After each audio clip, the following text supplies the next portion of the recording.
What's up, everybody? I hope you're doing okay. I wasn't really going. I wasn't really going to make a video tonight. I thought about making a RimWorld video tonight because I'm actually playing that right now.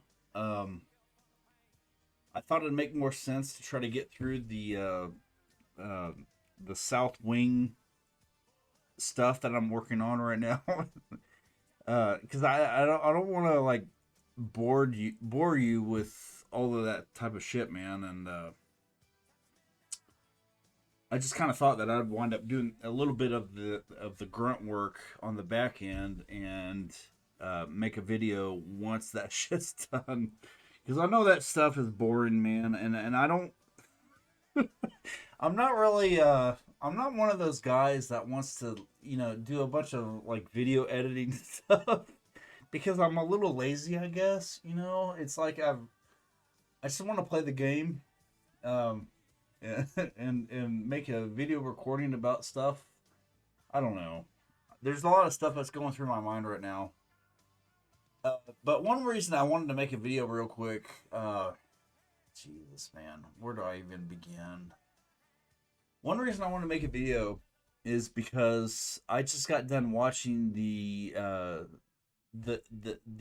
alternative halftime show. I gotta be honest with you, man. It actually kicked ass.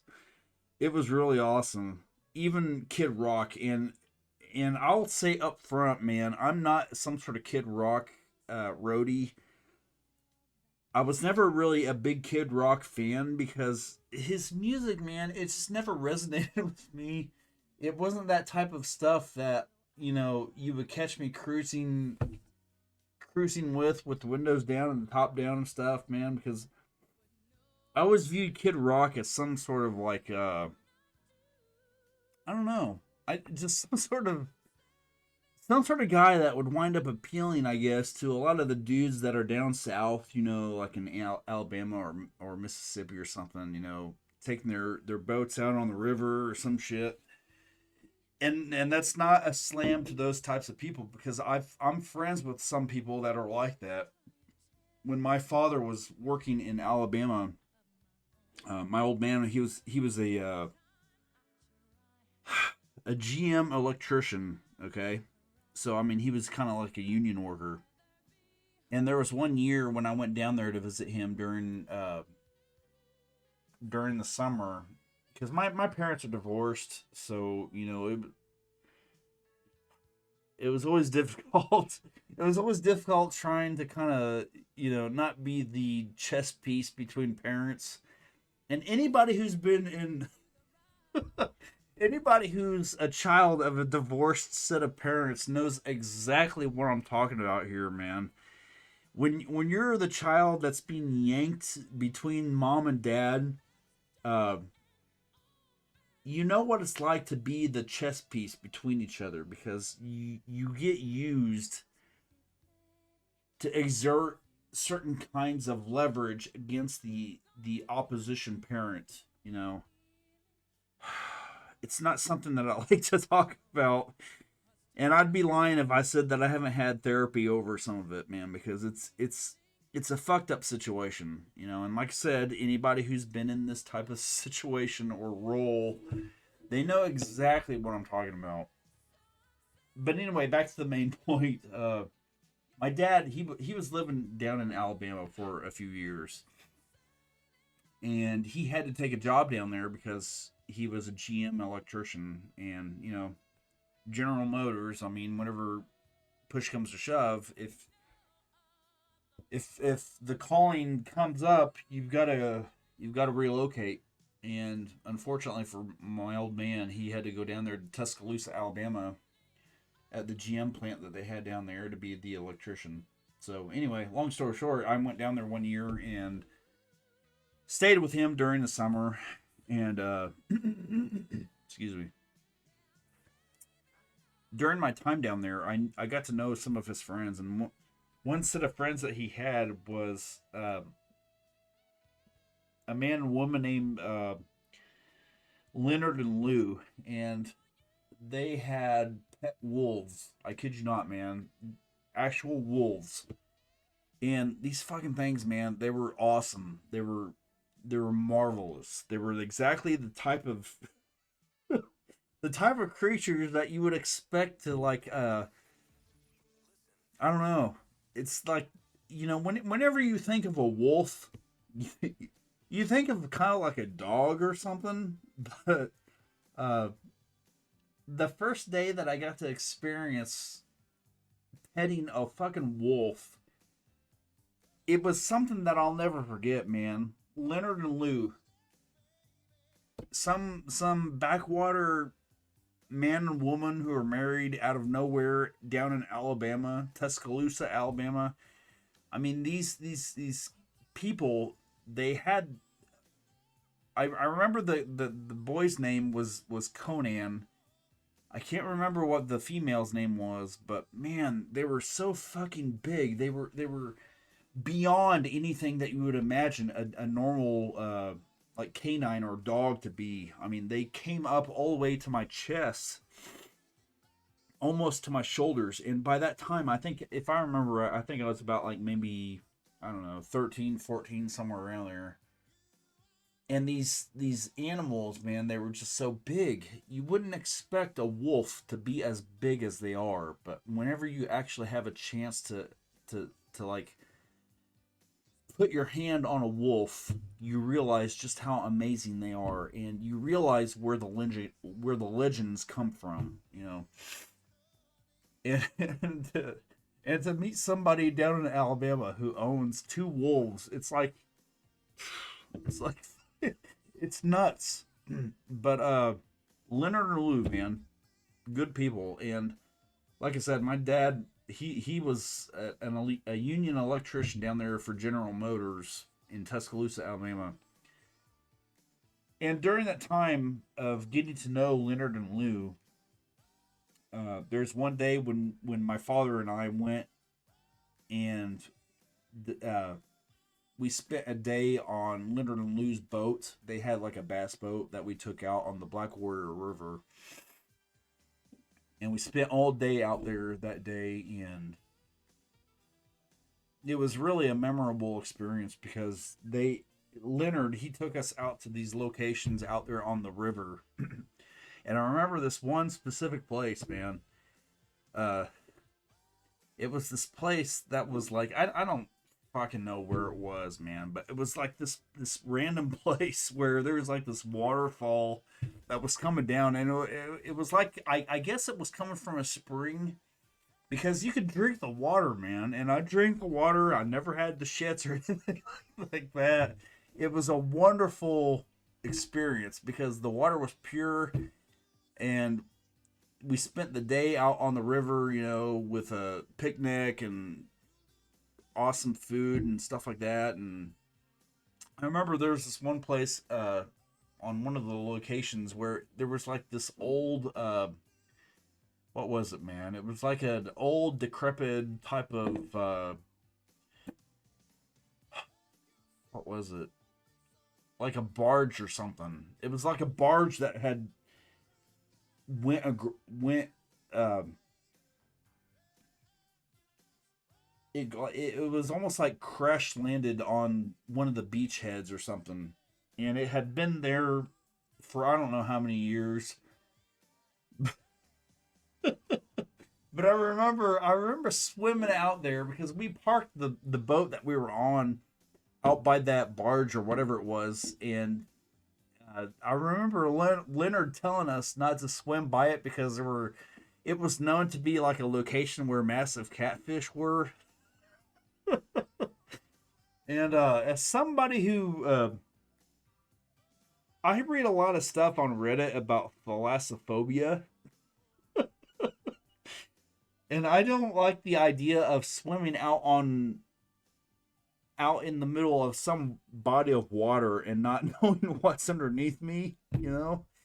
So whenever we were out there by that barge or whatever it was, thinking about these massive catfish and stuff that were possibly swimming around out there, it's just something that I always remembered. But back to the whole alternative halftime show, listening to Kid Rock, again, I'm not somebody who is a fan of Kid Rock. I never listened to really any of his music, man. I was never a Kid Rock roadie. Whatever. But I got to be honest with you, man. That halftime show that I just watched, that alternative halftime show, I was not expecting what I just saw. And it was fucking badass, man. It really was. It was strange. It's just weird, man. We live in a really strange time right now in this country. And I don't know what to make of it because I feel like whenever I think about this type of stuff, oh man, I think about an old Joe Rogan episode with that actor Kevin Smith.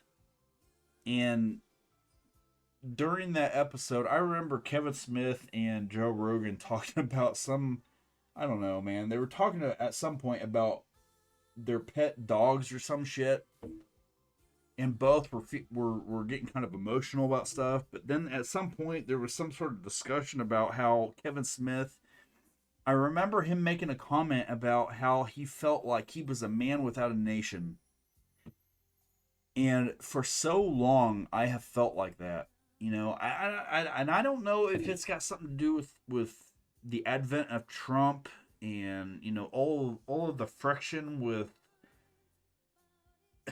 Joe Biden and the Democrats versus the Republicans and all this fucking shit, man. I don't know what it is, man, but I have felt like that for so long. But just now, and I felt like what I'm about to explain here, I felt like this with the Charlie Kirk memorial stream that I watched.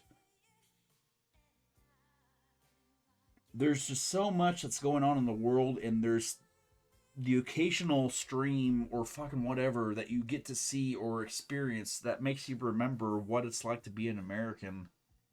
And I feel like I felt like that just now whenever I was watching this alternative halftime show.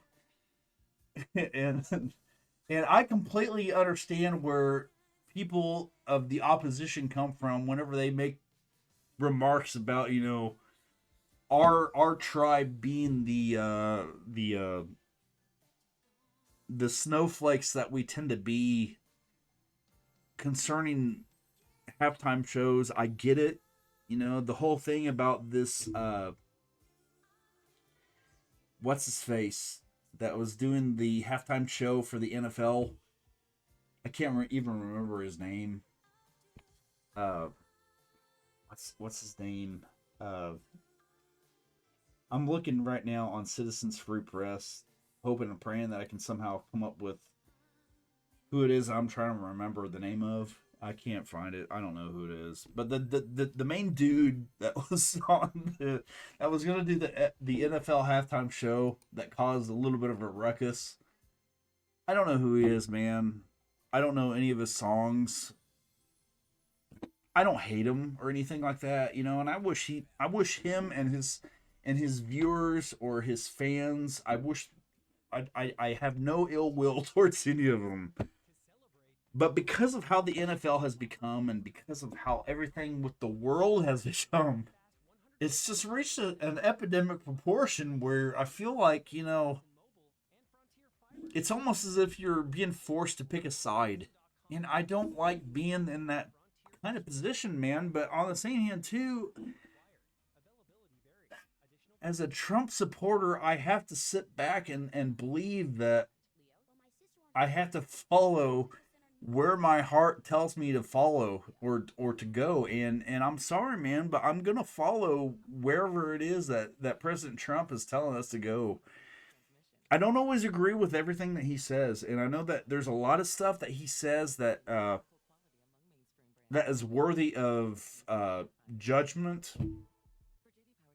He says a lot of stuff that he shouldn't say, that he should think about, before saying it, because I know that the guy's bombastic and he says a lot of stuff that he like I said he shouldn't say, but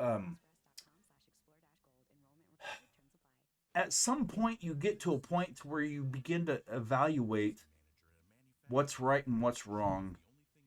And I feel like with a lot of the stuff that's expressed from President Trump, it just resonates better with me than it does with his opposition. Like, take the ICE stuff, for example, the stuff that's been going on up there at Minneapolis. There's been some situations up there that I don't agree with. I don't think that killing anyone was necessarily the prudent path to take. What's her face and that other shooting that happened, I don't think there had to have been a better way to deal with the situations. And so to an extent, I actually kind of agree with a lot of the poor people that are up there, protesting and stuff. But on the same hand too, I feel like even with those situations, despite those facts, I feel like there is a massive problem right now with illegal immigration and aliens. And something has got to be done, because whatever you think is going on right now with illegal aliens and whatnot, I know a lot of us Americans want to sit here and believe that we want to try to treat people that are desperate for a better life with the type of freedom that we want to provide them with, that we believe that a lot of us wound up experiencing and enjoying when a lot of our uh, ancestors came to this country. I get it, man. There's a lot of things that are going on right now where we want to believe that, somebody who's in search of a better life, we want to provide that same ability for those people. And I'm not exactly opposed to that. But I also believe though that we have to have laws. And I mean, you can't sit there in your own home and not have this door to your home be closed, and then simultaneously go out there on a street somewhere in Minneapolis and say, well, okay, those people deserve the same rights that we have, and so therefore we should just allow them to be in this country. There's a I don't know really what I'm trying to express here, but the point is that if you have a home and you have walls, you don't get to sit there and lecture other people about how they should just allow these illegal immigrants or illegal aliens to come into this country while having your door closed to your house and having it locked. You can say what you want about the right and what they're trying to do whenever they're sitting there saying what they're saying about borders and ICE and all of this stuff that's going on. But you can't sit there and lecture them about what they're doing while simultaneously having a door to your house be locked. If you're gonna practice what you preach, then start taking in some of those illegal aliens. Say what you want about the people that are sitting there bitching and complaining from the right, and some of it I understand, but there's a lot of it though that I don't know, man. I don't know what I'm trying to say here, but I just know that there's a reason that we have ICE. There's a reason that we're doing what we're doing, and for whatever it's worth, there's a major part of me that understands where the left comes from. I don't like seeing people being shot or any of this kind of crap that we see on the headlines, and I want to believe that there's better ways to do things than what we're seeing in the mainstream media. But I also understand though too the importance of maintaining our sovereign nation and maintaining its borders. I don't know where the medium is in there, but I feel like there's a way to make things work the way that they're supposed to work without both killing people as well as forsaking our borders. So I don't know. Take that for whatever you will. But Um, I know that I just watched this alternative halftime thing, and like I said, man, it kicked ass. It was much better than what I expected. I think at the time of watching it, I think the viewership that I saw on YouTube alone, the YouTube channel that I was watching, which let me see here, what was the YouTube channel that I was watching? I'm gonna try to bring this up real quick so that I can make sure I tell you correctly. Let me see here. Oh, crap.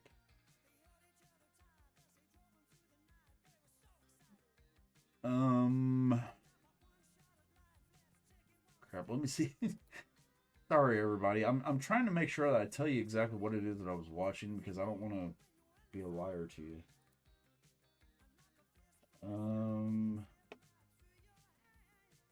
Fuck.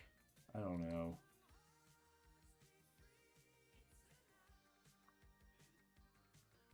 I don't know. I can't remember exactly what YouTube channel it was that I was watching.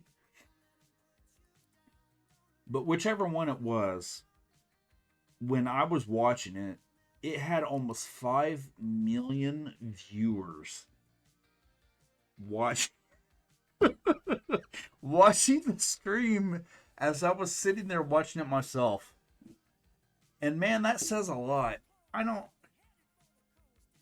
And Bad Bunny was the dude that has caused some of the ruckus, man. Again, I've never listened to Bad Bunny. I don't know a single thing about him.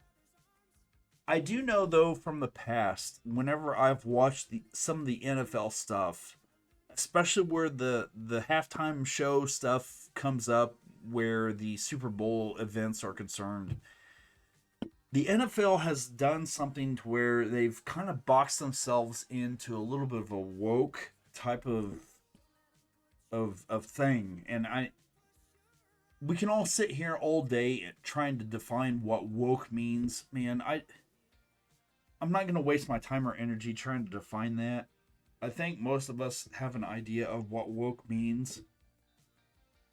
I have all sorts of ways to interpret and define what woke means. I'm just gonna be honest with you. I try not to. I always try to avoid woke wherever it comes up, and it's always just because I'm so over innuendo trying to be forced down my throat about things, and I know that there's a lot of ways to interpret that, and I don't want anyone out there who subscribes to certain kinds of alternative lifestyles to think I don't know, that I want them to feel harm or something. I don't I don't want that at all. I want, if you're gay, trans, whatever, I want you guys to all be safe and happy.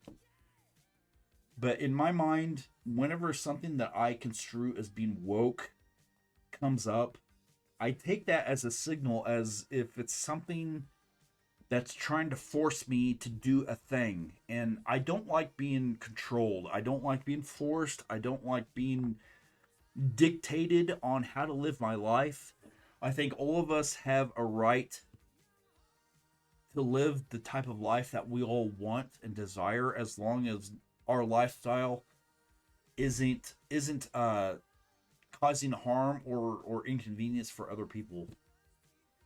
And so, whenever it comes to woke, I don't know what to say about it anymore, man. It's just it's almost like a radioactive football, If you come up with something that can be construed as woke, I, I immediately do everything I can to avoid it. So take that for whatever you will. But I know that in my job, I've reached a point where I'm seeing a lot of stuff that can be construed as woke being forced down my throat in my workplace. Like mandated inclusion workshops or mandatory types of sensitivity training, changing restroom placards around from either man or woman to the symbolism that represents a man and woman. There's there's a lot of reasons that it's happening, and I don't agree with any of it. I think we've kind of allowed ourselves to kind of embrace it as if it's normal, which I'll never ever agree that it's normal. I just don't. I'm sorry, but by my admitting that, I'm not sitting here saying that I wish harm on anyone that winds up subscribing to those alternative lifestyles too. I want again, I want everybody to be safe, to be happy, to be secure in their careers, and not have to wake up worrying about things all the damn time. Shit, man, I would be one of the first people that would wind up doing whatever it's going to take to fight for everyone's right to be happy and safe. But it's those moments when I feel like I'm being forced into a corner to do things in my everyday life that I begin to have problems. And that type of stuff, I feel, is what constitutes woke. And so this alternative halftime show, it's a perfect example, man. I feel like that's a response to where we're headed in this country. I don't know if it's right or wrong. And like I said, man, we really live in a strange time right now. Early on in the during the 2008 and 9 financial crisis stuff, during those times I almost felt like we were revisiting the 60s era, the pure eternus or the eternal child type of beatnik stuff. I felt like there was a lot of that stuff during the 2008 and 9 era that reflected a lot of the stuff that I remember studying during the 60s history class that I took during my undergrad. But on the later end of that era, it began to feel a little bit different. But now that we're in the 25, 26 era of stuff and all of these things that are going on between the Democrats and Republicans, the conservative and the progressive left and all this stuff, the era of Tim Pool and I don't know, Steven Crowder and Destiny and all this fucking shit, man. It's like, my God, man, it's like I don't really know how to interpret shit anymore. And this is by no means are we in the 60s era of stuff. This is something completely different. I don't know where it's all headed. And I don't mean to come across as if I'm being dramatic about anything, because I'm not necessarily trying to sit here and act as if, there's some sort of really, really immediate concern about, something worth being scared about. At least I don't think we've reached that point and stuff. But it's just really getting weird. It's like, I remember in the early 2000s, and I don't know if this is related or not. I feel like it might be in a really weird fringe way. But I remember in the early 2000s that movie Hackers. It's been on my mind a lot lately because whenever I come home from work, one thing that comes up in my mind a lot is trying to find ways to somehow forget about things that are going on in my life. Some of it's depression related. Some of it's just stuff that I yearn to find and experience a certain kind of lifestyle that makes me feel like I wake up each day and looking forward to life, because it's been a long time since I've been able to wake up each day and find something that I look forward to. I don't know if any of you guys are out there feeling that same kind of sentiment or whatever, but I know that with me, because a lot of the stuff that I've gone through these past 5 to 10 years and just seeing the stuff that's going on out there in the world, there's just a lot of stuff that's going on that makes me yearn for that type of feeling that I felt whenever I could wake up each day feeling like there's something something that was worth looking forward to. And so whenever I think about the early 2000s, I think it was somewhere around that time when that movie Hackers was released, and it was a it was a really cheesy movie to an extent, because it was just, anyone who's worked in the IT field knows how far off the movie Hackers really is, especially nowadays. Now, back in the early 2000s, there was a lot of stuff that was going on in that movie that kind of resonated, like um, the main group of kids that were depicted in that film. They would sometimes meet in their little local hangouts and talk about hacker books.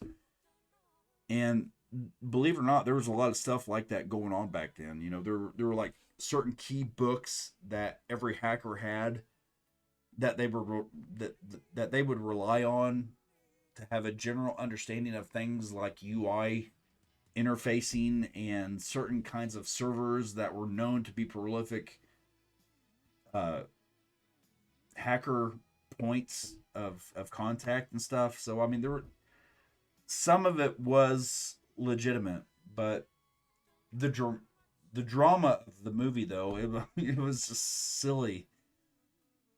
But the reason I bring all this stuff up with that movie, The Hackers, is because back in the early 2000s, there was like an underground culture that you just don't experience anymore in today's world. I mean, back then,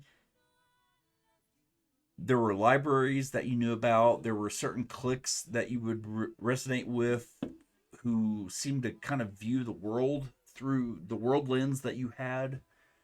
There were a lot of stuff that were there was a lot of stuff that was going on back then that really hit home with a lot of people.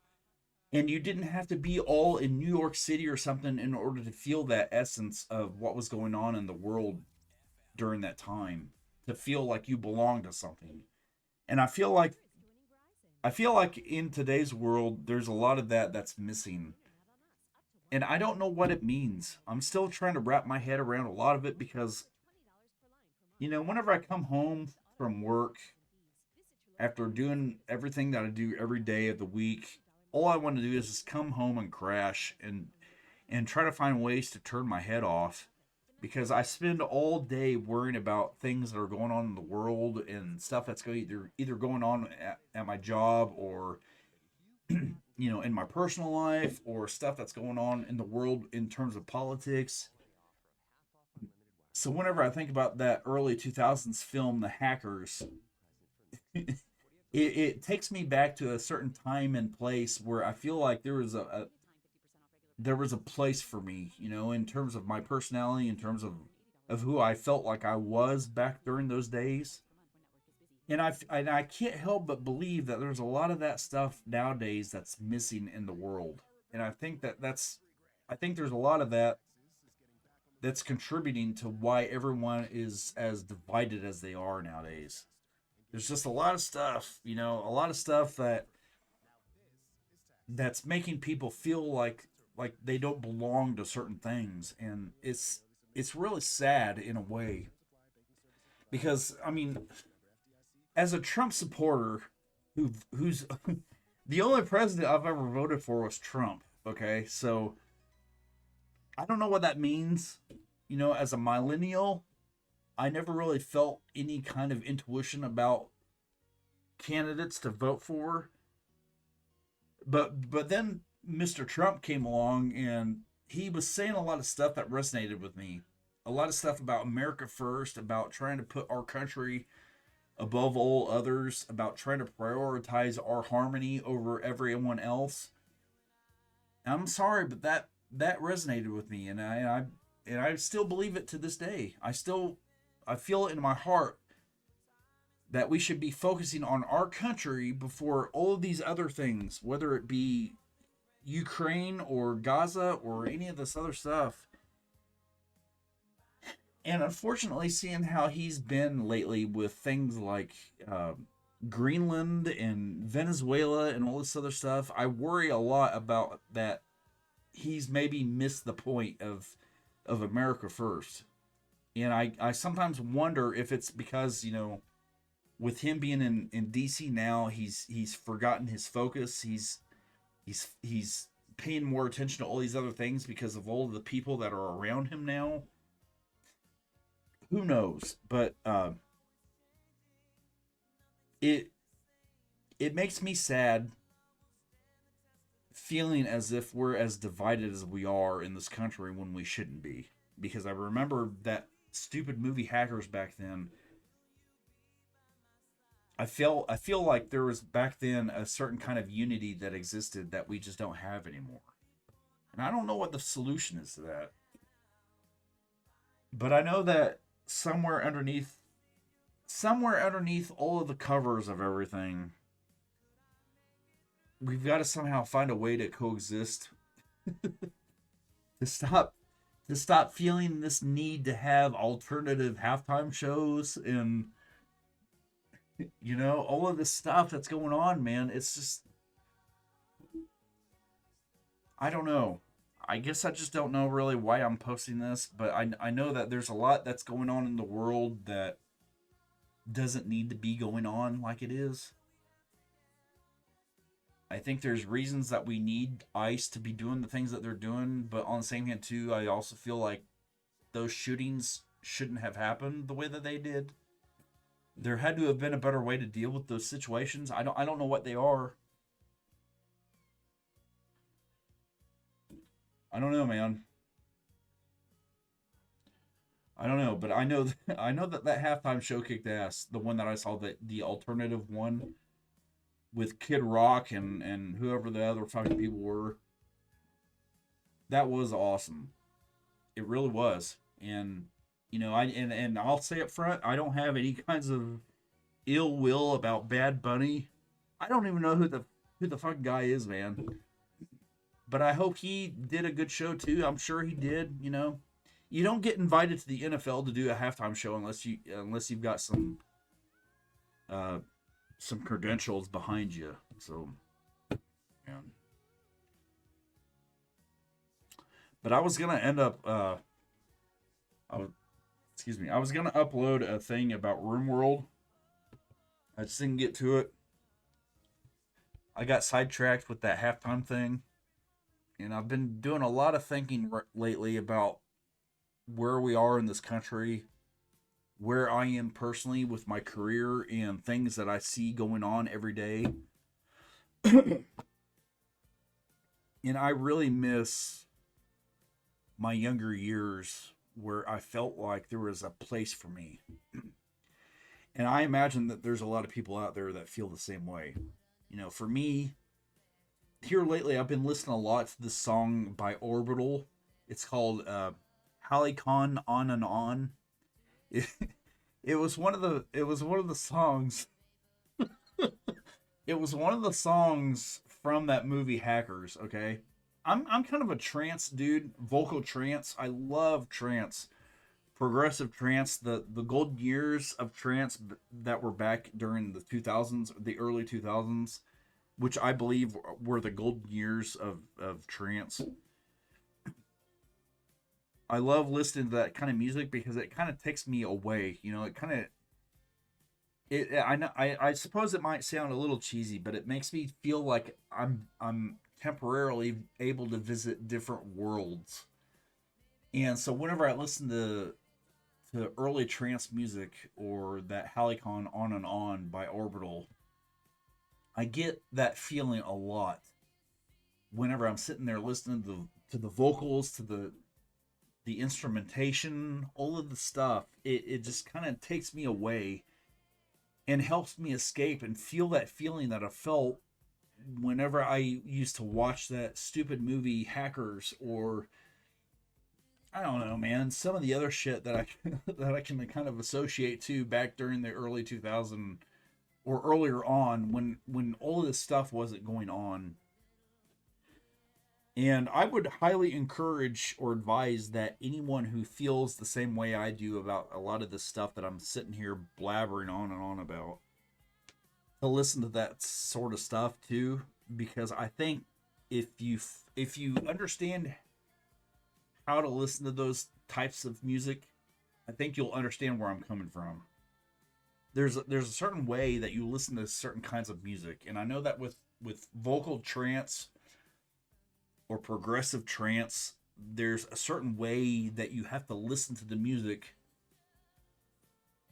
to have the proper appreciation that it takes to understand why people listen to that type of music. And I know that for me, I feel like I've learned how to do that. And whenever I listen to that type of music, it just somehow, man, it's like it opens up a different dimension or door that helps me leave this world and listen and feel the stuff that I've always wanted to feel whenever I want to escape this type of drama and stuff that we feel like we're going through nowadays. I hope that makes sense. I know that I'm kind of rambling here, but I do believe that there's there's like a lesson in all of this. So I hope any of you listening to this, I hope you get that.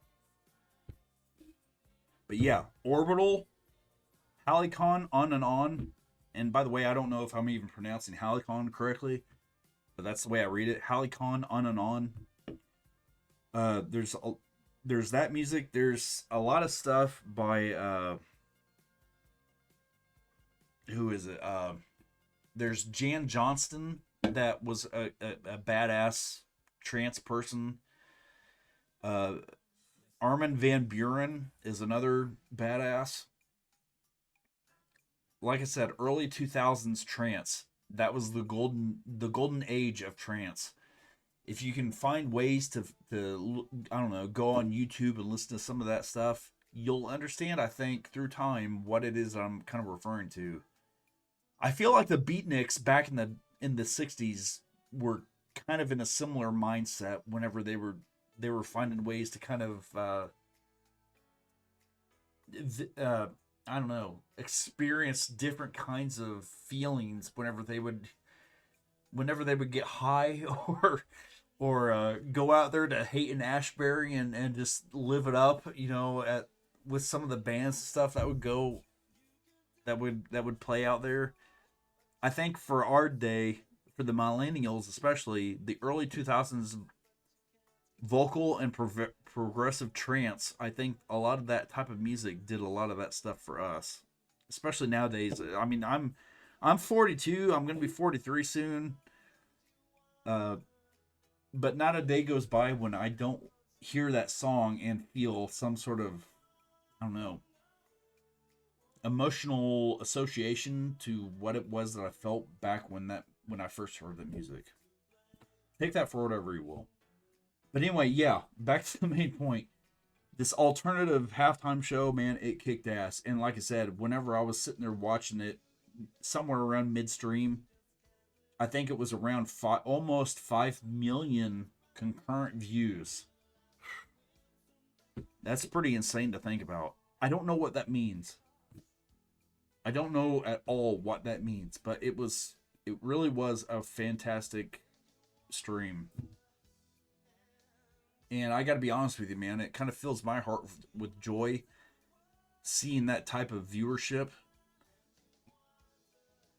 because I feel like there's a lot of stuff right now that's going on in the world that doesn't make sense. But when you see the occasional stream like that, and you see, excuse me, when you see the viewership reaching that level, there's something about that gives you a certain level of truth about things that you sense are going on in the world right now. So anyway, I needed to get that off my chest because you know I've been thinking a lot about this type of stuff, and I figure each Sunday I'm gonna wind up posting a thing kind of like this.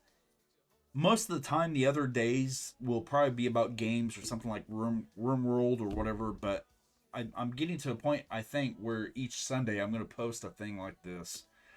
So if this isn't your shtick or something, or you don't find this interesting, or you just disagree with all of it or something, I'll completely respect that, and I don't hold any ill will over anything that I say on here that contradicts anyone else's worldview or anything else. I none of this is meant to hurt anyone's feelings or anything like that. It's just, I guess it's just like a raw data dump. If that makes any sense. But with all that being said, man, I hope you guys are doing okay. I appreciate any of the likes and subscribes that you guys might have uh, for my channel. I know that a lot of this stuff probably seems a little bit dull, or I don't know, man. I know that there's a lot of guys out there on YouTube that make better videos than I do. You know, they take the time to kind of cut and snip certain things and things like that. And I right now, at least in my life, I'm not really big on trying to do that type of stuff. Maybe at some point I will, but right now I'm just like a normal guy out here in the middle of nowhere. That's uploading the occasional video about stuff that's on his mind. And if that's not your shtick, I don't hold it against you. So, and I apologize if any of this shit's boring.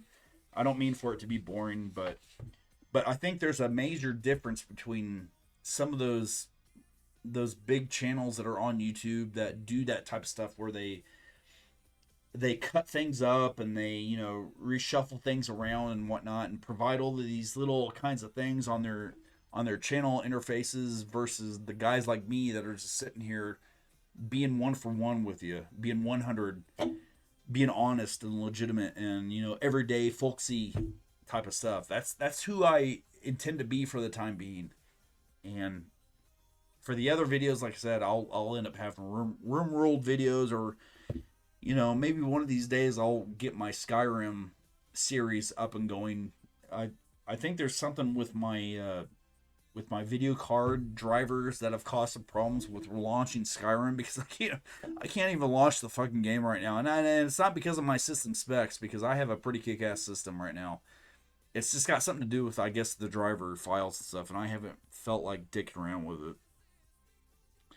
But anyway, I hope you guys are doing okay. I hope you guys are staying warm. I know that here in Indiana, it's still kind of hovering around between 20 and 30 degrees Fahrenheit. And that's after we've gone through multiple weeks of like 0 to 10 degrees Fahrenheit. So, I mean, I'm so ready for for winter to be over with. And I know that once we get done with winter, we'll be bitching and complaining about summer heat and stuff. So take it for whatever you will, man. But it's Sunday. Tomorrow's Monday. We're starting another week of work and all that bullshit. So I'm hoping you guys fare everything okay. Don't do anything stupid. Stay warm. Stay safe. Uh, just I don't know, man. Do your thing, okay? Don't do anything that I wouldn't do. Anyway, that's it for now. And at some point, I'm gonna upload another RimWorld video soon. Uh, right now, I'm playing offline, where I'm making a fur trade with Kikaspis again, the faction that's right south of my colony. Um, and as soon as I have something worth reporting that I think will be fun to watch, I'll upload a video on that. So until then, though, stay safe, stay warm, and I'll see you until the next video, okay? You guys take care.